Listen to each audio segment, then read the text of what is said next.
Hey, Green Machine friends and fans of fun. I have had a day. Woo. I don't want to talk too much about it, but I kind of feel like if I don't mention it, it's not really being honest. But sometimes you have a rough day and you kind of realize that maybe the archetypes for hero and villain in comics are sort of spot on. Like you can know somebody for years and then suddenly it's like revealed that they're a villain or they're doing some harm against you or people you love, and then and you realize that, damn, like this is almost a masterful thing. Like, what a person, crappy person. Can you censor that? I said the S word. But I mean, it's weird because you go, maybe there's some truth to that whole villain thing. Like maybe comic books aren't as over the top as you think, and then you find out that you have good friends that stand up in your corner.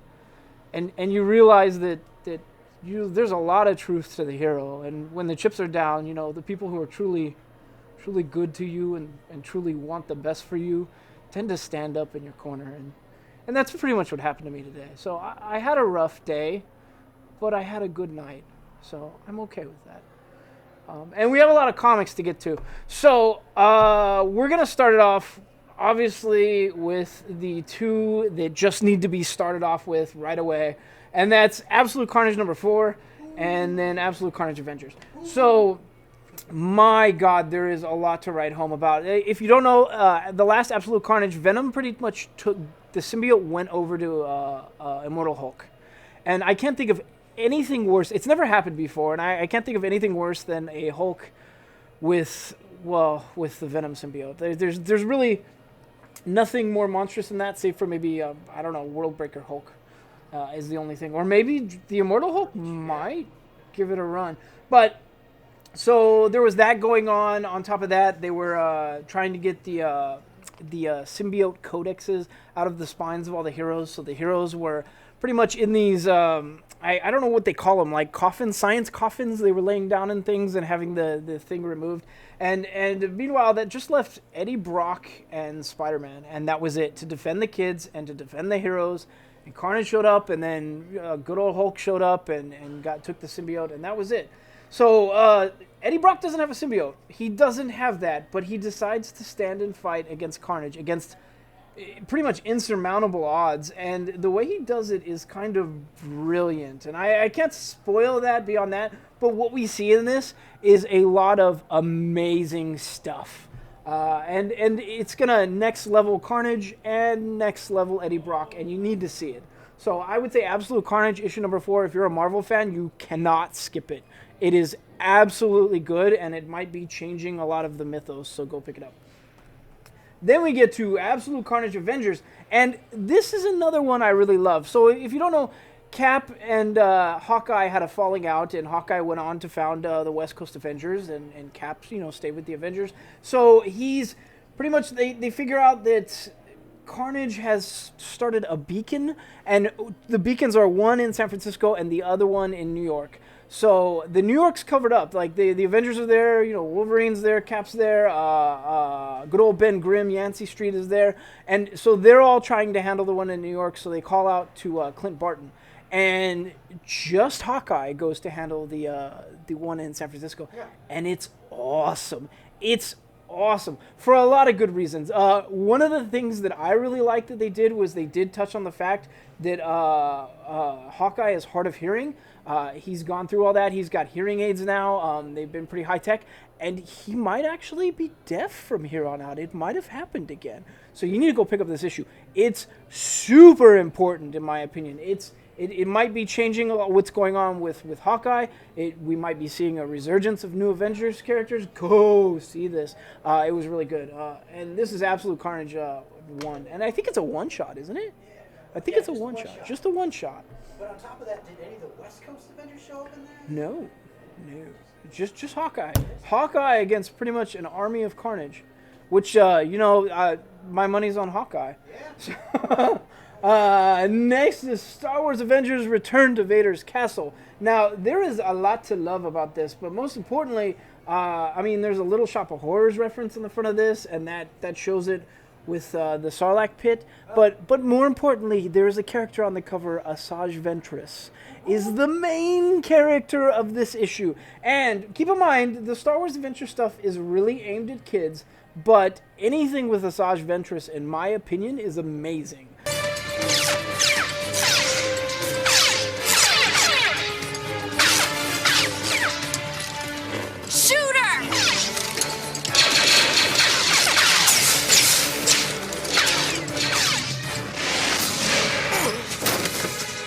So go pick this up. It was a really, really good ride. I had fun with it, and as someone who, I'm a little harder on kids' comics. They're not really marketed at me. This one was great. It was awesome. So yeah. That's Clone Wars Asajj Ventress too, huh? It is. It is.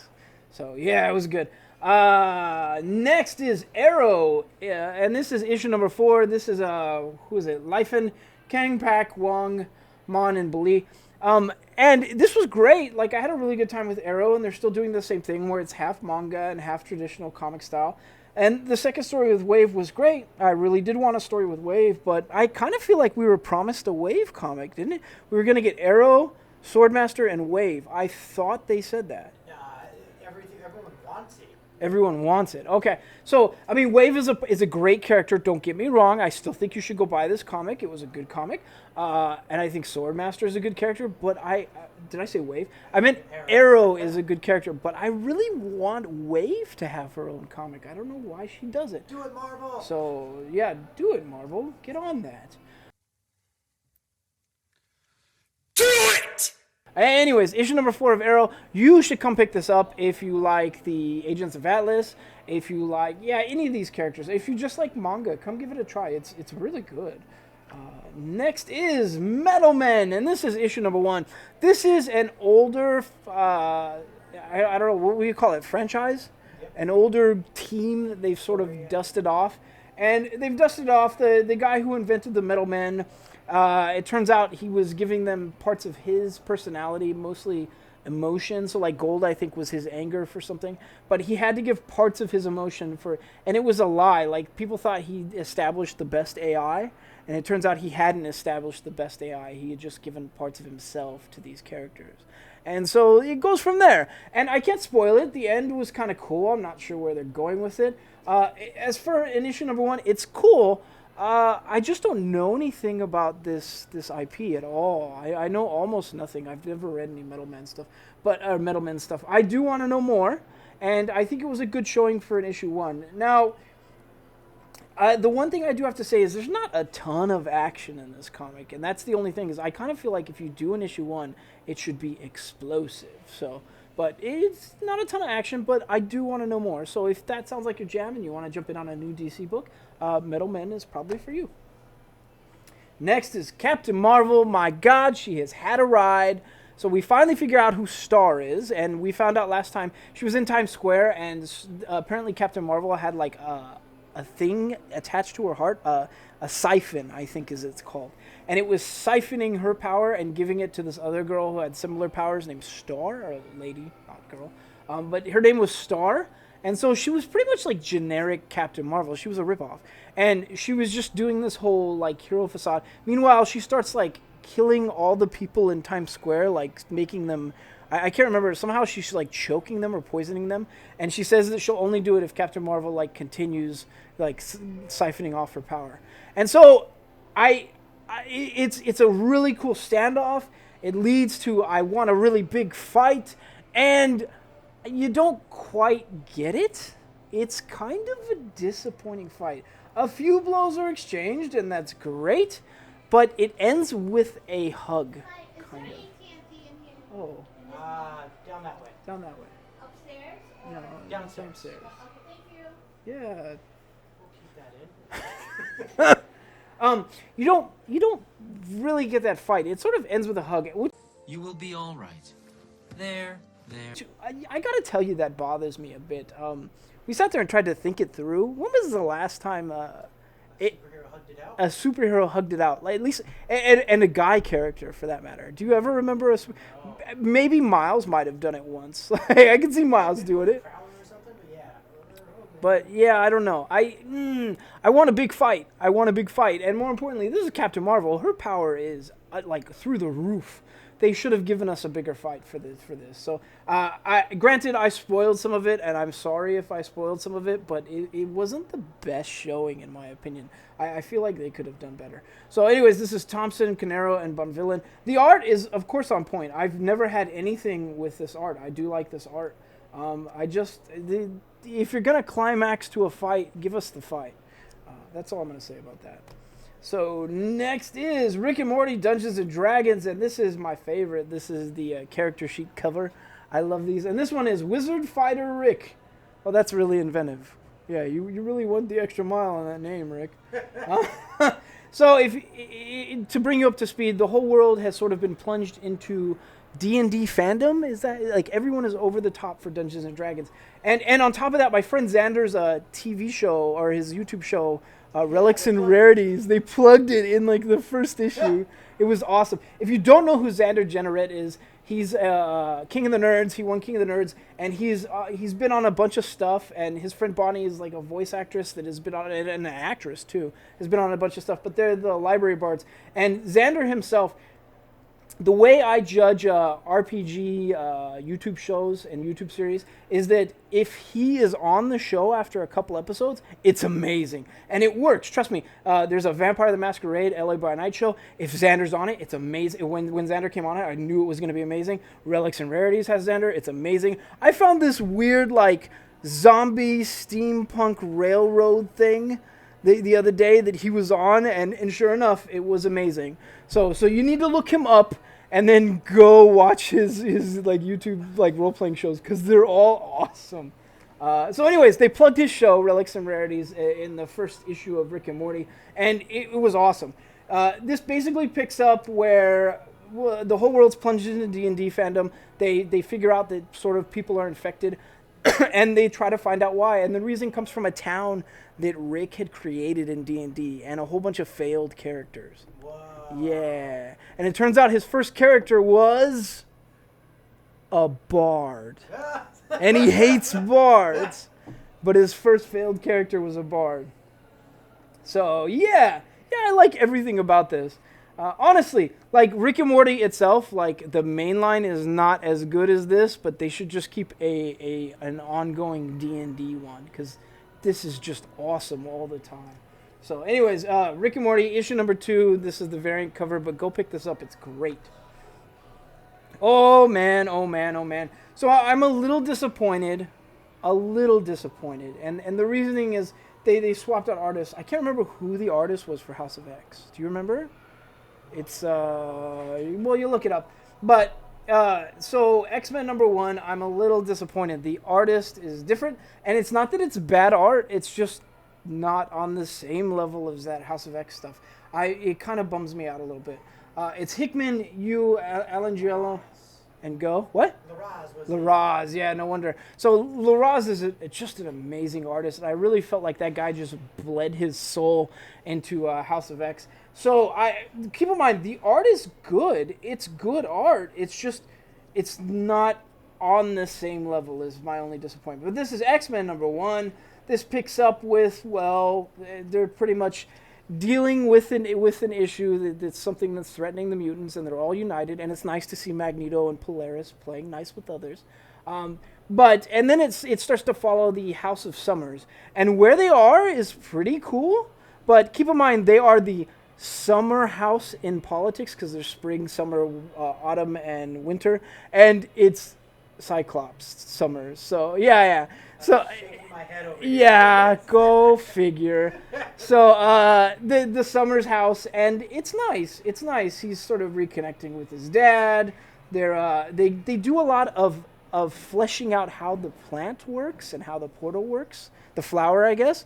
And it's really nice. It's really cool to see. But I still feel like there's something sinister lurking on the edges of this whole new version of mutant kind.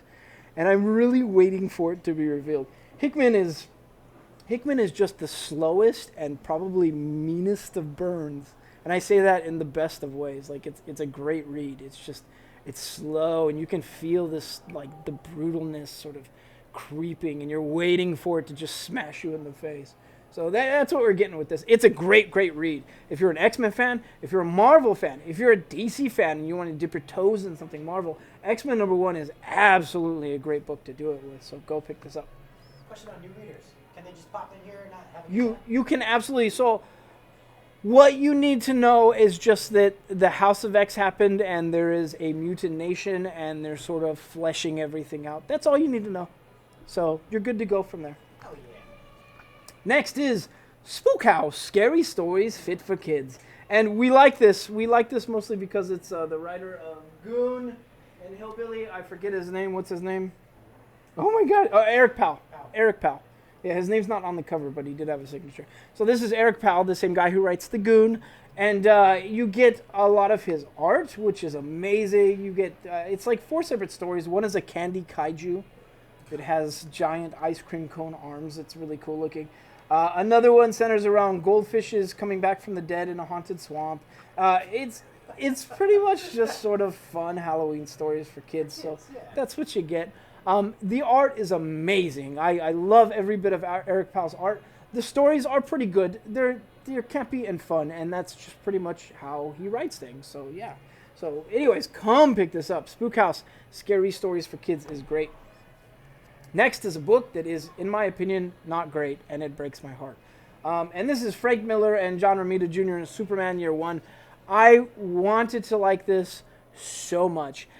My biggest problems with it, well, okay, look, I grew up with Frank Miller's Batman in the 80s, and I really love the character Carrie Kelly. I don't know why. I've always liked Carrie Kelly. Maybe I've romanticized that time a lot because of the fact that I was a kid and just getting into Batman. But the writing, in my opinion, is kind of weak. The last one centered around him hanging out with mermaids. I don't know, I guess. This one does center around him connecting with Lois for the first time, and then actually meeting up with Batman and deciding to form the Justice... Well, I guess you couldn't say the Justice League, the Trinity. But my problem is the writing. I wanted to like it. It's like, Superman's there, Batman's fighting Superman. Why? Because you think you're so tough, and then they go back and forth, and then Wonder Woman shows up and says, let's not fight, let's unite. Oh, okay, I guess that's a way to do it. I don't know. It felt like weak writing. And keep in mind, I'm not exaggerating how quickly that shifted, how forced it felt, how short all the dialogue choices are. I mean, like, literally, there is, at times, there are tons of dialogue on each of these panels, like tons of it, but they're all saying, like, 1 or 2 words or 3 words, and I don't know, it just feels choppy for whatever reason. So I'm not having the best time with this, and I get it. It's DC's Black Label. They are allowed to do different things on DC's Black Label. It's not main continuity. They can get weird with it. I think it's too weird. It's not my jam. So I don't know. If you're really, really, really a big Frank Miller fan, or you're just the giant Superman fan that's got to have everything, then come get this book. If you're anyone else, I'm sorry. It's not the best showing for the Black Label. I don't know. Frank Miller used to be amazing in my eyes. At least they didn't hug it out at the end. They didn't hug it out at the end. There are other things that bother me about this. Remember how it started? He joined like the Navy SEALs, and then he got kicked out for palming a grenade, which doesn't make sense to me. Like, that's something you get medals for. But so that happened. In this issue, he fights the Navy SEALs, which I don't think Superman would fight them. Not at all. I think he would either actively surrender, or he would talk them down, or he would fly away. But he would know that the Navy SEALs are good guys. He wouldn't dare raise a hand with them. So, whatever. It's just not my jam. All right. Okay. Next is an amazing book, something that I absolutely love. And this is James Tynion IV, Werther Dell'Edera, Miguel Moreto. And this is Something is Killing the Children on Boom Studios. Now, if you don't know, Tynion IV is going to go on to write Batman, right? It is Tynion IV, right? Yeah. Yeah. That's the fourth. But so he's going to go on to write Batman. He's an amazing storyteller. The art, I mean, I was kind of on the fence about the art on the first book. I really kind of dug it on this one. I liked it quite a bit. This centers around, well, a kid gets all his friends killed after he tells them the story about a monster, and then the monster like appears. So another character who hunts monsters is just a very Buffy-esque character. And so now they're trying to figure out where the monsters are located. They're trying to find them around town. They're using all types of objects that aren't fully explained at first. I love it. I love everything about it. It involves, they kind of stumble onto a brother of another girl that's disappeared that they don't have an explanation for. So that's something is killing the children. There's a giant amount of mystery to this book. There's a bunch of depth. Everything about the characters is fleshed out. The story is great. If you really aren't reading this, you should jump in now. Like, jump in right now. Don't wait. It's good. So that's something is killing the children. Next is My Little Pony, Friendship is Magic. And, I mean, this isn't a book marketed towards me. I don't think, I mean, I don't know. I've met bronies that are my age. Well, I don't know if they're my age. I've met older bronies. 40-something paratrooper? Not really. I don't know that there are any It's not bad. It's paratrooper not bad. My Little Pony fans, but maybe. It's not really my jam if I freely admit it. But let's get into it. So a couple of the ponies are deciding to go to a turtle race. That sounds fun. And so they get to the turtle race, and the whole town is missing, and so are the turtles. So they got to find them. There you go. I mean, it's a cutesy story. There's definitely depth here. The way they write is pretty entertaining, but it's just like reading a Saturday morning cartoon, I guess you could say. So it's entertaining. It's well fleshed out dialogue. I didn't hate the story. It's just I'm not a My Little Pony fan. But if you have someone who is, this is a perfect book for them. There you go. And this is issue number 83. So that's me talking to My Little Pony. I hope I was respectful enough for the bronies out there. All right, next is Inferior number 5. Inferior 5, issue number 2. And if you don't remember, I did not like this art very much at all last time. But I was a little intrigued by the story. And this picks up, basically we have a character with an X on one of his eyes that can jump body to body to body. And then you have other people with special powers who are kind of on the run, and it's an apocalypse scenario. And so that's Inferior 5. Now, I do recognize these characters from one of them from Electric Warrior. And I can't remember, it's some alien species that I've seen multiple times across like multiple Marvel titles, and I can never remember the name of them. I'm sorry, did I say Marvel? DC titles, sorry. Multiple DC titles. I even saw them in like the Superman comic where they did the whole like bringing the species together. I just can't remember their name. They look really sinister. I would love it if somebody could tell me. Let me see. This one right here. Let us know in the comments below. I don't know. Can you see it? I'll try and zoom in. Okay. Oh, he's right there. There's a better shot. But I can't remember. So it has one of them in there. And, I mean, the story was okay. I had a good time with it. I didn't hate it, which is saying a lot because I'm kind of picky. So I had a good time with the story. I sort of want to know where it's going. Again, the art, though, is just... Something about it is just not my jam. I'm not sure what it is. It's just not my cup of tea for whatever reason. But these people are more talented than I am, and that's Giffen, Lemire... Not Jeff Lemire. Lemire, Dalecki, Hi-Fi, and Villarubia. That's not Jeff Lemire, is it? Because I like Lemire's art usually. He did Moon Knight. Yeah. One of my favorite Moon Knights. Find out who writes that. I just want to know. Anyways, It's Jeff Lemire. it is Jeff Lemire. Yeah. Okay. But I don't know why. Maybe Jeff Lemire's off his game on this particular book. I don't know. Maybe he's going experimental. Him and various artists. Oh, various artists. Okay. But something about it's not catching me. The art isn't catching me. The story's pretty good. Next is Guardians of the Galaxy issue number 10. And here lies Rocket Raccoon. We know that Rocket is supposedly on his last hurrah, and they're taking on the Church of Universal Truth, who at the helm is good old Star-Lord's dad. And so they've got to rescue Star-Lord, and they got to figure out how to break into the Church of Universal Truth. and who they should team up with to do so. And so they choose Magnus. Wait, who? Yeah. Is it Magus or Magus? Magnus. It's Magnus. The opposite of Adam Warlock's opposite. Ah, yes. Yes. It is Magnus, right? Magus. Magus. Magus. Magus, maybe? Magus. Magus? Magus. Magus? I know the character. I struggle with names. It's Magus. Magus. So Magus, it's a young Magus, and Magus decides to help them because Magus likes tearing stuff up, so he's going to go help them out. That's the comic. Good night, everyone. But no, it's a really, really good story. I had a good time with it. I've loved this arc. Go figure. It's Donny Cates, Corey Smith, Victor Olazaba, and David Curiel. It's a really, really good time. If you haven't been on board with this Guardians run, it's been fun. More importantly, you get Beta Ray Bill and Moondragon. Why are you not involved in this? It's awesome. So come pick it up. Oh, man. Whoo! I'm going to need a second to breathe. Whoo! This one's going to knock the wind out of me. And that is Batman, City of Bane, issue number 81. It's a perfect Batman. It's a perfect Batman. Not only do they wrap up everything that happened, explain how things were stepped out, talk about the plan. We have one Batman countering the other Batman and doing it quite well. I have to give it to Thomas Wayne. Thomas Wayne is great at countering his son Bruce.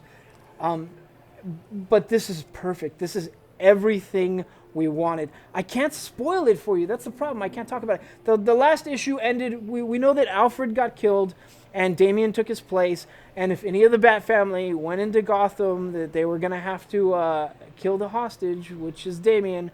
And so Thomas Wayne got sent down to kill Damian because Batman and Catwoman came into Gotham. And when he gets down there, the question, the issue ended with, will he pull the trigger? Will he kill his grandson? And that was the question that they wanted to ask. So they put it out there, and it plays out pretty much how you'd expect to happen. Like, I don't want to spoil it, but it's kind of how you expect that part to happen. But the rest of it was really unexpected. And it was stuff that had me cheering. Like, honestly, this was a perfect Batman comic, and it's really showing that King is just amazing at what he does. And that's plotting really, really deep storylines. So I loved it. I loved everything about this issue, and I think if you're a Batman fan, you will totally love it too, and you should absolutely go pick up this issue. It's great. So issue 81, if you're a DC fan, if you're a Batman fan, this is pretty much a must-buy this week. Go check it out. Next is Justice League, issue number 34. Now, if you're just tuning into the Justice League battle, it's Justice League versus Doom, and they're just having a battle for the universe. It's pretty much like they summon Perpetua, and Perpetua help make the universe, and if they get enough people rallying behind Doom, the universe will be made in Perpetua's view, which everyone will be like Apex Lex. If the Justice League wins, the universe will get to survive. The multiverse, I should say, because it's not the universe. It's the multiverse that's in play. And this issue does not disappoint. I will say this. If you are a big DC buff like I am, and you followed everything from Red Sun Superman to Kingdom Come to even Batman Beyond, every single piece of DC that was your like childhood, or at least the last 10 or 20 years, you might see parts of that in this book. It was awesome. So really, I mean, go figure. It's Scott Snyder doing what Scott Snyder does, which is selling comics, and it was amazing. When we reached the end of this, I was struggling with it. More importantly, I'm struggling a little bit because we get a little bit of previews as to what's coming when we order issues, and I know something big is coming, but I can't spoil it. Like I can't spoil it. But you guys really need to get on board with this Justice League run because it's awesome. Next is Transformers, and my God, this Transformers run has been outstanding. It's basically been the ascension of the Decepticons, and if you pay attention to what they call themselves, which I think is Ascenticons, that's a perfect pun.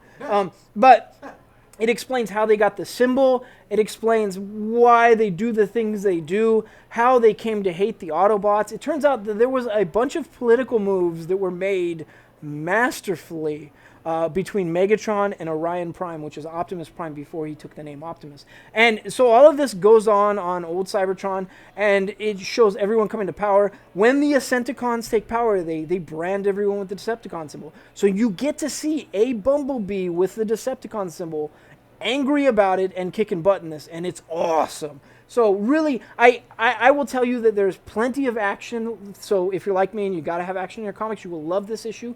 You will love this Transformers run. But if you like a deep plot and very much Game of Thrones politics like thrown in there, like this run has been amazing so far. So go pick this up.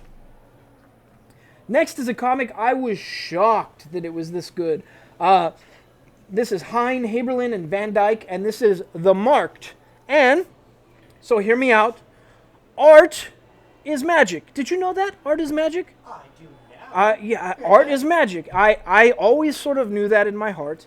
And so that happens in this comic. But more importantly, the magic that these people get comes from art that is imprinted on their bodies. So magic tattoos.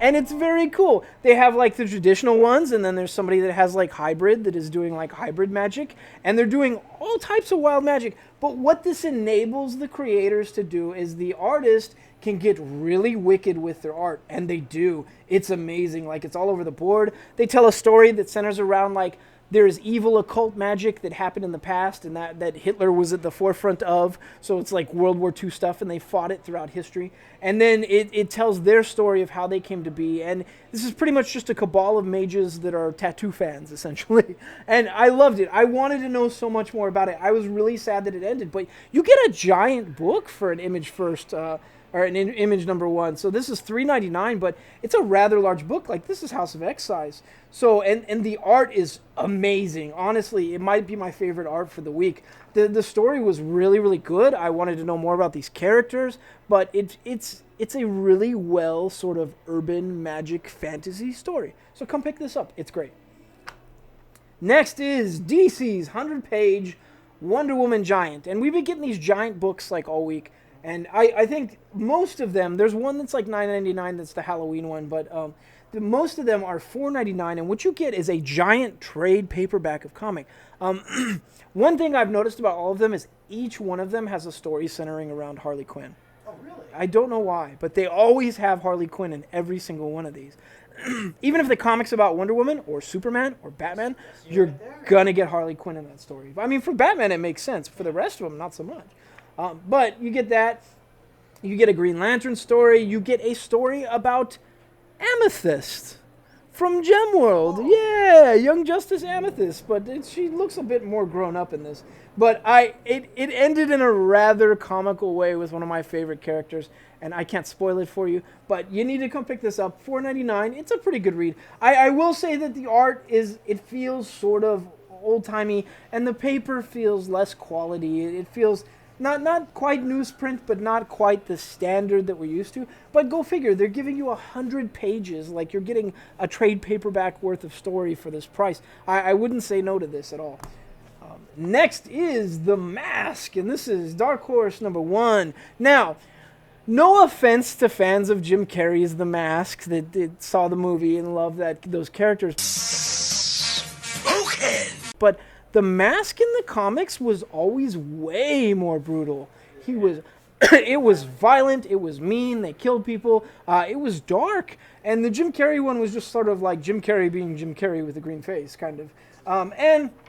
Well, this is The Mask, and if you don't know the story of The Mask, it's pretty much a mask that people find, they put it on, and then they become a darker version of themselves. But more importantly, they act on their impulses that they really want to act on, but then sort of feel guilty about later. So, yeah, that pretty much sums up The Mask in a nutshell. So, when you get this, this is by Christopher Cantwell, Patrick Reynolds, Leigh Lowridge, and Nate Picos. And the art is good. It's that kind of art that's gritty, but not too gritty, the kind that I do like. So, the art is good. The story's great. I love the dialogue. Some of the exchanges were just funny and very human. So if it's The Mask, I pledge allegiance to The Mask. I don't know, is this a 6-issue series? I think it's a 6-issue series. Okay, so come pick this up. It's great. It's a #1. It's an older character. It's a good character. And the art's pretty good, so come check this out.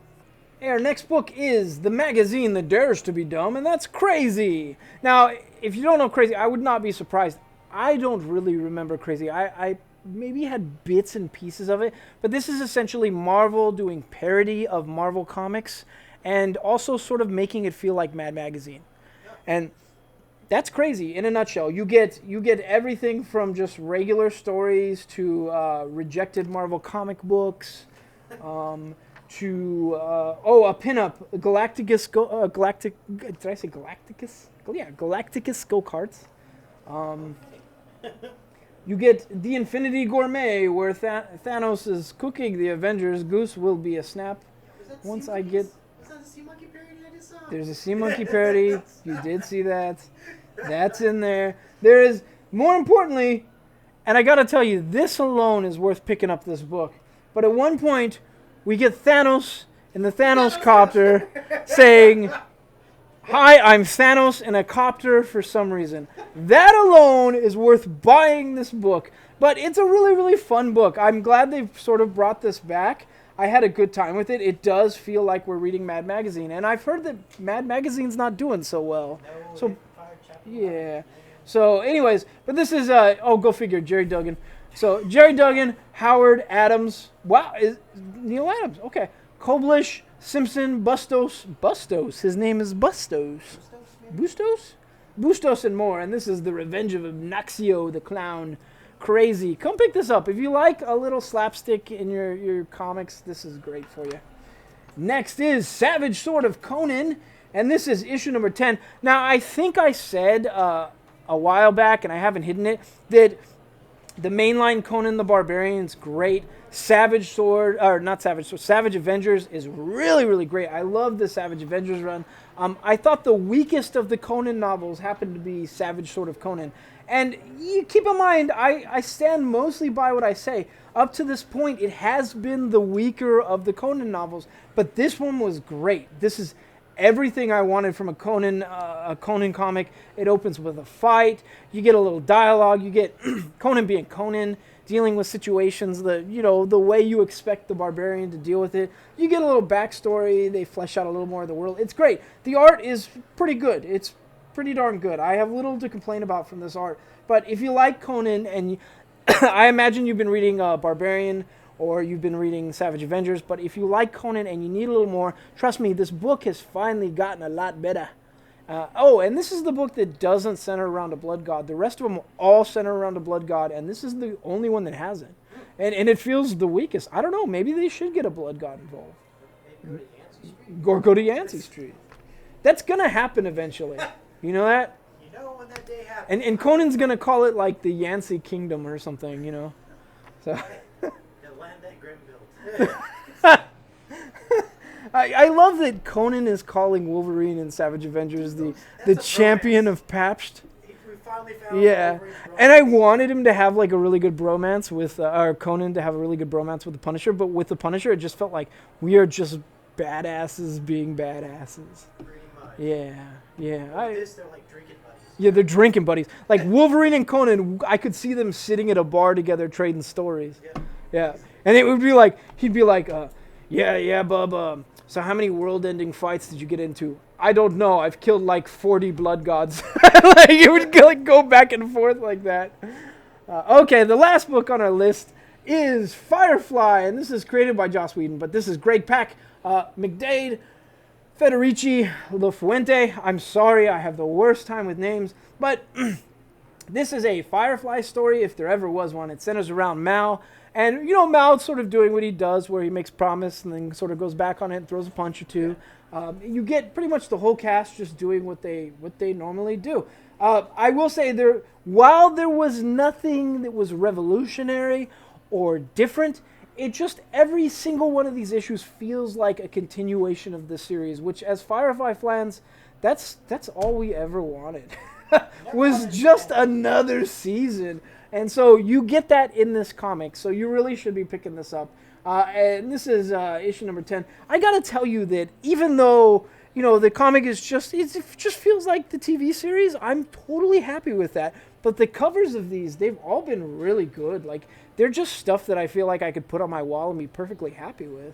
So anyways, issue number 10, that's Firefly, created by Joss Whedon, Pac, McDade, Federici, and La Fuente. And that's our show for this week. I guess we do have to do the drawing, right? Yes, we do. Yeah, okay, we'll do the drawing. This thing's been edited too, so. Oh yeah, we've removed names of people who made the box of shame. So, let's dig deep. Let's see. Alright. Oh man, did I dig deep. 23. Show the camera. Oh, Camera. 23. All right, so that is Samuel Ione. Samuel Ione. Yeah. I haven't seen him in a minute. Yeah, he's been here. 8? Wow, you went really deep. Yeah, Hernandez Dominic. Dominic Hernandez. And then last one is 224. That is gonna be Brian Snow.